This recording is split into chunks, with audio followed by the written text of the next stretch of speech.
That is the great life quest, seeing what all you can become. A man says to me, Mr. Rohn, I'm making about $50,000 a year. Isn't that enough? I'm taking care of my family, and we are comfortable. Isn't $50,000 enough? And my answer is, yes, it is enough, if it's the best you can do in the time allotted to labor and enterprise. However, if you are capable of making $500,000 a year and you only make $50,000, we call you loser. Remember, it's not the amount that counts. It's the extent of your reach that counts. If your best is $10,000 a year, that's enough. If your best is $1 million a year, that's enough. It's not the amount. It's your best we count. How tall will a tree grow? Answer, as tall as it can. Did you ever hear of a tree growing half as high as it could? No. Only humans with the power of choice settle for less than they can be. But I would ask you to walk the high road. Earn as much money as you can. Share as much as you can. Create all you can. Read as many books as you can. See as many places as you can. Become as skillful as you can. It's your birthright.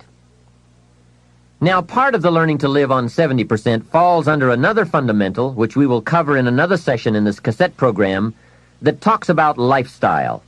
How to get joy from your 70%. And that's what life is all about. Doing the things that bring us satisfaction and joy.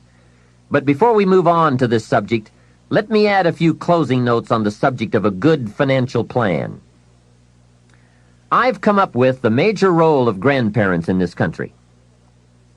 Here it is.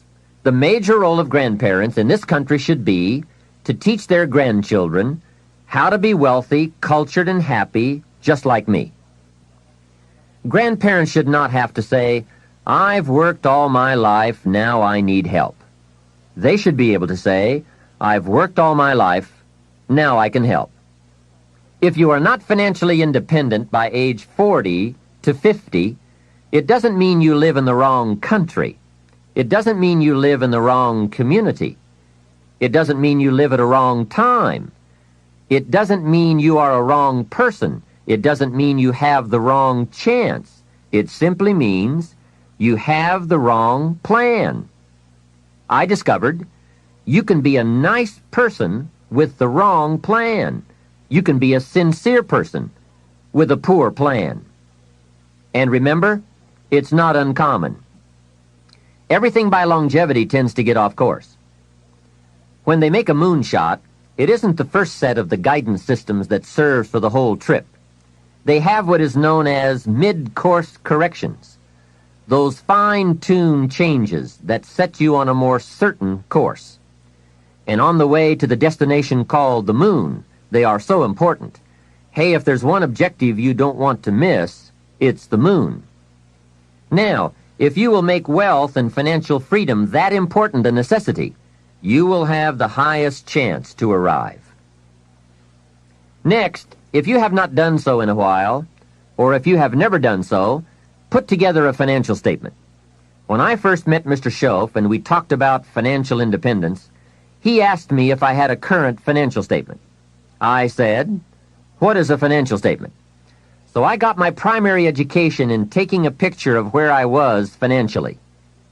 Mr. Schoaf explained that it is very important to know exactly where you are without kidding yourself, so that you can then come up with a good plan for going from where you are to where you want to be. It turned out to be fairly easy to put one together. You merely list the value of your assets on one side of a piece of paper, and the total of what you owe, called your liabilities, on the other side of the paper. Then by subtracting one from the other, you come up with what we call your current net worth. Now, it doesn't tell you what you are worth as a person, but rather what you are worth in money. I said to Mr. Schoaf, my financial statement isn't going to look that good. He said, it is not important how good it looks. What is important is that you do it. So I put that first financial statement together. I had plenty of liabilities, money I owed my parents, budget finance, my car, and all kinds of other debts. Now, on the asset side, I really had to scrape the bottom of the barrel. I even put my shoes on the asset side. They were worth something. Wow, how embarrassing after 6 years of working. But it must be done. You don't have to put the results on a public bulletin board, because it's not important that the community knows how you are doing. It's not important that I know how you're doing, but it's desperately important that you know how you're doing.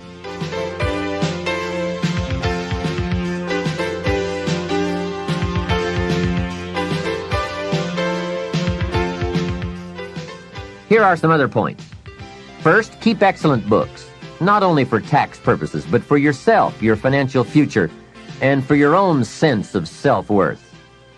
Have you ever heard the expression, "I don't know where it all goes"? Well, from now on, make a new commitment to financial independence and to the value and the feeling that comes from knowing where it all goes and where it all comes from. It is just one of those important disciplines that cause you to prove to yourself that you are on a new road, walking in a new direction, becoming a new person, and arriving at a new destination. Without that effort, you will keep falling back. Hey, I found out you can make $5,000 a month and still go broke. You say, how could you go broke making $5,000 a month? It's easy. Spend $6,000. And when you make $5,000, spending $6,000 is not that difficult. Someone once said, if your outgo exceeds your income, your upkeep becomes your downfall. So, be the master over whatever you have and whatever you are. That's where the seeds of greatness are sown. Great wealth, great health, great results, great influence, and great lifestyle.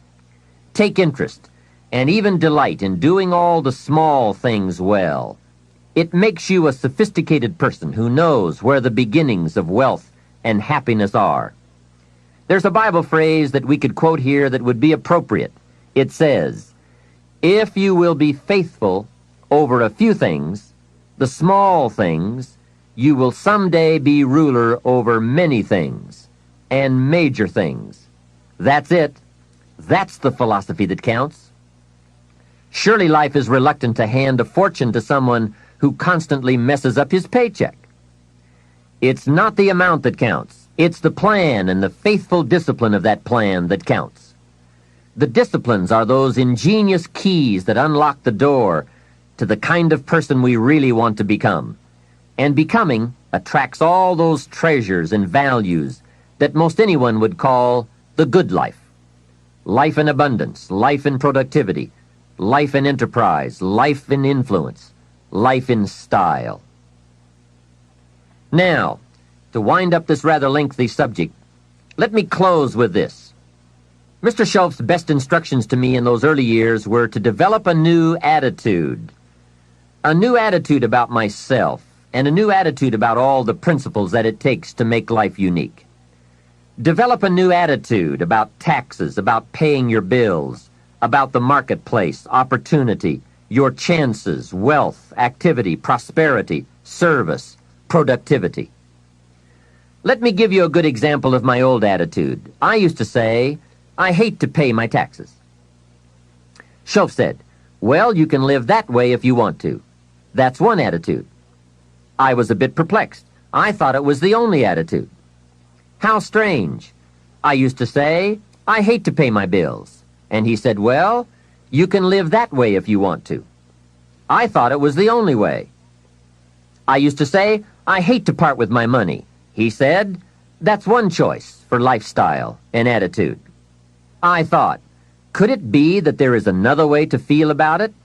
He said, what if you said, I love to pay my taxes, knowing it's the care and feeding of the goose that lays the golden eggs? What if you said, I love to pay my bills, reduce my liabilities, and increase my assets? What if you said, I love to part with my money, put it into circulation, help build this dynamic society? Wouldn't that be a better way to live if you loved to instead of hated to? What an incredible way to look at it. I bought the idea and started the practice. I will admit that it took me a while to actually say truthfully, I love to, But when I did, I found a completely unique new way to live. To love to, instead of hate to. Shof even taught me to pay my bills with enthusiasm. He said, the next time you pay $100 on an account, put a note inside with your check that says, "With great excitement, I send you this $100. He said you won't believe what happens on the other end. They don't get many notes like that. But best of all, you won't believe what happens on your end. The new feeling of being in control and having a philosophy of life that brings joy instead of frustration. This whole new attitude will create for you a whole new world. Remember, it's something anyone can do." Mr. Shof got me to open my first savings account. He said, "Do you have a savings account?" I said, "I don't have enough money." And he reminded me, it's not the amount that counts, it's the plan. The important thing is to begin. Wealth is a plan, not an amount. He asked me if I had $10. I said, "Well, yes." He said, "Then open up your savings account and do it with your new attitude and enthusiasm." Well, that took some doing. I went to the bank in the town where I lived and walked in to open my account. I went to the window and told the lady I wanted to open up a savings account. She said, "Great. What is your name?" I said, "Mr. Rohn." She said, "Fine, Mr. Rohn, just fill out these papers." I filled them out, handed them back to her, and she said, "That's all in order. Now, how are we going to get this account started?" I said, "Put 10 in." She said, "10 what?" I said, $10. Now, can you imagine the scene? I'm a grown man, 25 years old. I have a family. I'm working, and opening up my first savings account with $10. I said, "Hey, this may not seem like much, but I have a great plan. In fact, before long, I'll probably have the largest savings account in this bank." She said, "Well, if you say so." It was a bit embarrassing, I must admit, but Shof said, "Get excited about where you're going, and excited about the fact that you are one of the few who have a wealth plan in place and working." To make a long story short, guess what? Within less than 3 years, I did have the largest savings account in that bank. Now, it was just a small country bank, but I did reach my goal. What magic! And how quickly it works once you develop a new plan and a new attitude and commit to the discipline to do it. Wealth plans, anyone can have them. Wealth goals, anyone can design them. Wealth habits and disciplines, anyone can develop them. Why not start today? This can be a new day that opens up a new future and creates a new excitement about life and its possibilities for you. The management of time. Wouldn't you agree this has to be one of the master keys to wealth and happiness? I was in South Africa for a lecture tour some years ago, and I picked up this short article by Arnold Bennett on the subject of time. I thought it was excellent, and I'd like to share it with you now. Time, he wrote, is the inexplicable raw material of everything. With it, all is possible. Without it, nothing. The supply of time is truly a daily miracle, an affair genuinely astonishing when one examines it. You wake up in the morning and lo, your purse is magically filled with 24 hours of the unmanufactured tissue of the universe of your life. It is yours. It is the most precious of possessions. No one can take it from you. It is unstealable. And no one receives either more or less than you receive. In the realm of time, there is no aristocracy of wealth and no aristocracy of intellect. Genius is never rewarded by even an extra hour a day. And there is no punishment. Waste your infinitely precious commodity as much as you will, and the supply will never be withheld from you. Moreover, you cannot draw on the future. Impossible to get into debt. You can only waste the passing moment. You cannot waste tomorrow. It is kept for you. You cannot waste the next hour. It is kept for you. I have said the affair is a miracle, is it not? You have this 24 hours of daily time to live. Out of it, you want to spend health, pleasure, money, content, respect, and the evolution of your immortal soul. Its right use, its most effective use, is a matter of the highest urgency and of the most thrilling actuality. All depends on that. Your happiness, the elusive prize that you are all clutching for, my friend, depends on that. Mr. Bennett continues, if one cannot arrange that an income of 24 hours shall exactly cover all proper items of expenditure, one does muddle one's whole life indefinitely. We shall never have any more time. We have, and we have always had, all the time there is. Isn't that well said? Let's consider some approaches to managing our time most effectively. The first approach is to ignore the subject altogether. The man says, I've been late all my life. I can't ever seem to get a handle on my time. Heck with it. I'll just struggle along the best I can. That's okay. It's your life, right? You can do with it as you please. But consider what this attitude might be costing you. Here's the second approach. Step down to something easier. Again, that's okay too. A man works for a company, then decides he wants to own one. When he gets that responsibility, comes to work before everyone else, leaves after everyone else, he now says, I would rather work for someone else's company. Hey, again, it's your life. Success is not a stereotype. There isn't just one model. Know clearly what success means to you and be comfortable with the price you pay for it. You might have heard the story of the little girl who complained to her mother that her daddy never had time to play with her. She said, why doesn't my daddy play with me? He comes home from work, goes to the study and works, comes out for dinner, goes back to work again. I want to play with my daddy. So her mother explained to her, your daddy is very busy. He loves you very much, and that is why he works so hard. At his office, he has so much work to do that he has to bring the rest of it home and finish it here. That is why he can't play with you. The little girl thought for a moment, trying to solve this problem, and came up with the answer. She said, well, why don't they just put him in a slower group? Hey, not a bad idea. Don't throw away other important values in your life just going for one. I went for some things in my life and found out later I had paid too much. If I had known how much they were going to cost, I never would have paid. So that is a consideration. The next approach to time management is to work longer and harder. And we all know the dangers there, right? Unless you aren't working at all, then you probably need to work longer and harder. But for some people, if 10 hours won't do it in a day, they work 12. And if 12 won't do, they move it up to 14. Some people even take on 2 jobs. And there are some very real dangers here, not least of which is health problems that result from not being able to handle the stress. So you've got to be careful with this approach. The last approach, I think, is the best, and that is to get more out of you.